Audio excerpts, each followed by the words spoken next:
उम्र 18 साल, हाथ में गीता, चेहरे पर निर्भीकता और सामने फांसी का फंदा।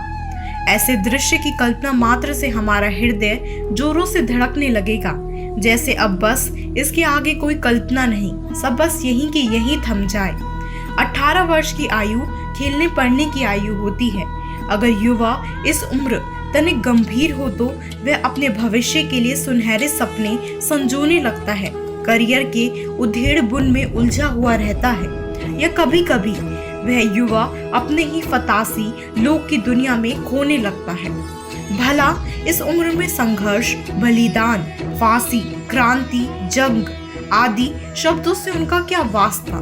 लेकिन इसी देश की मिट्टी में एक ऐसे वीर हुए हैं जो अंग्रेजों से लड़ते हुए महज 18 वर्ष की आयु में सूली पर चढ़ गए। क्या ही जज्बा रहा होगा ना।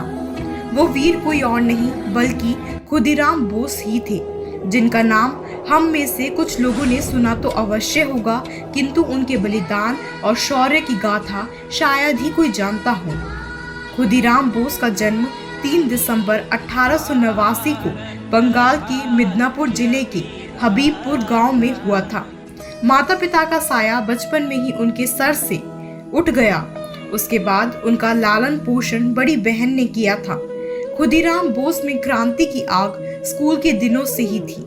इस बात का अंदाजा इसी बात से लगाया जा सकता है कि अंग्रेजी शासन के विरुद्ध उन्होंने नारा लगाना उन्हीं दिनों से शुरू किया था।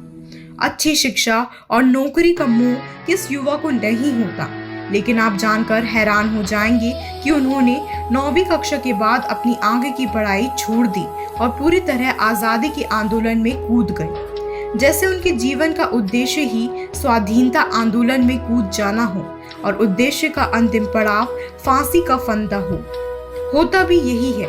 उस समय ब्रिटिश सरकार ने बांटो और राज करो की नीति के अंतर्गत 1905 में बंगाल का विभाजन किया, जिसके साथ ही खुदीराम बोस अपनी सक्रियता दिखाते हुए आज़ादी के आंदोलन में कूद पड़े।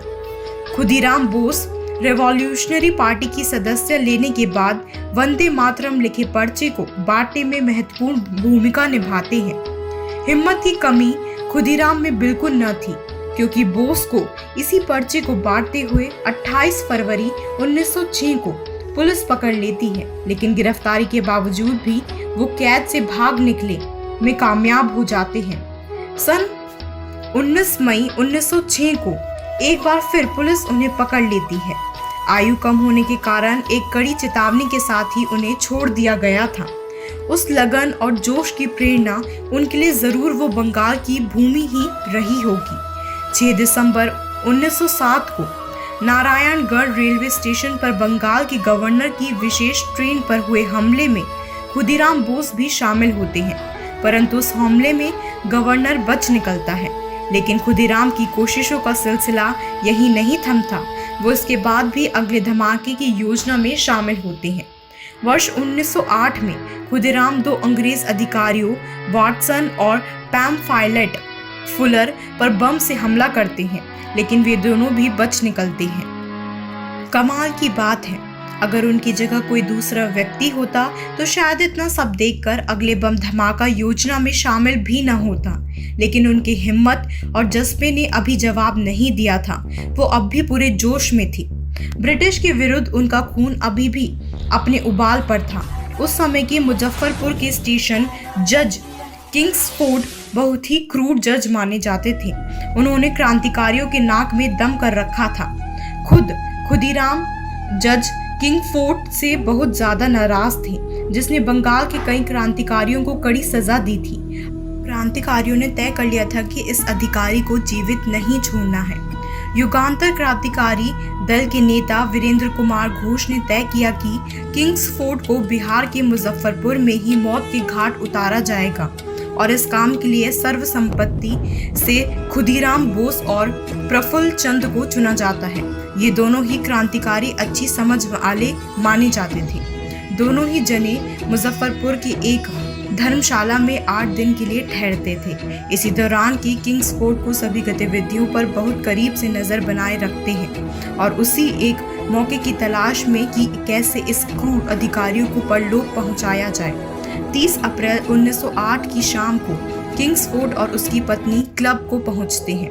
उसी रात करीब 8:30 बजे किसी दूसरे अधिकारी की पत्नी और बेटी अपनी बग्गी में बैठकर क्लब से घर की ओर चल देते हैं। इत्तेफाक से उस दूसरे अंग्रेज अधिकारी की बग्गी भी लाल रंग की होती है, बिल्कुल किंग्सफोर्ड की बग्गी की तरह। इसका अंदाज़ा खुदीराम और उनके साथी को बिल्कुल नहीं होता।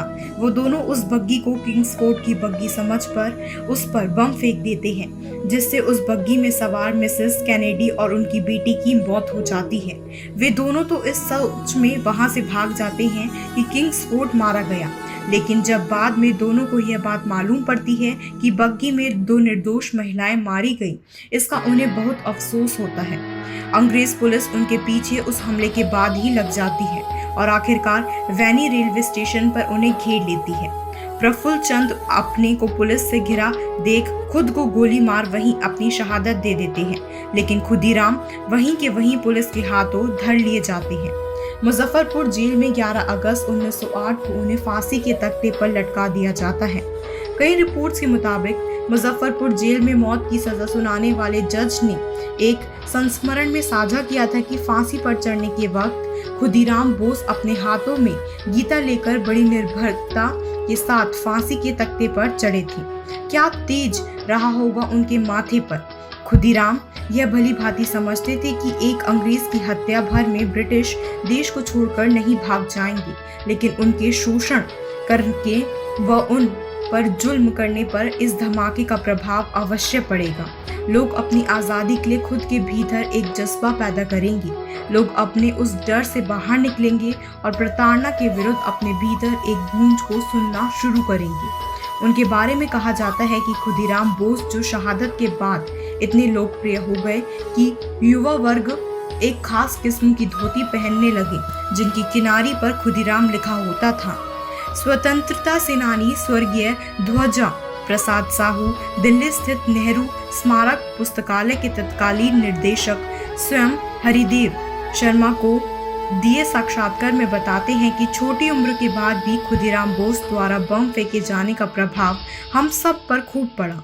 जिला स्कूल के रास्ते जब खुदीराम बोस को कचहरी ले जाया जाता, उत्सुकता से हम उन्हें निहारते रहते। सचमुच एक अंग्रेज अधिकारी की हत्या प्रयास से अंग्रेज तो छोड़कर नहीं गए, लेकिन बोस नौजवानों में वो उत्सुकता और जज्बा कायम करने में कामयाब रहे। यूं ही नहीं, कुछ इतिहासकार उन्हें देश के लिए फांसी पर चढ़ने वाला सबसे कम उम्र का देशभक्त व क्रांतिकारी मानते हैं। नभ भर नमन है ऐसे वीर को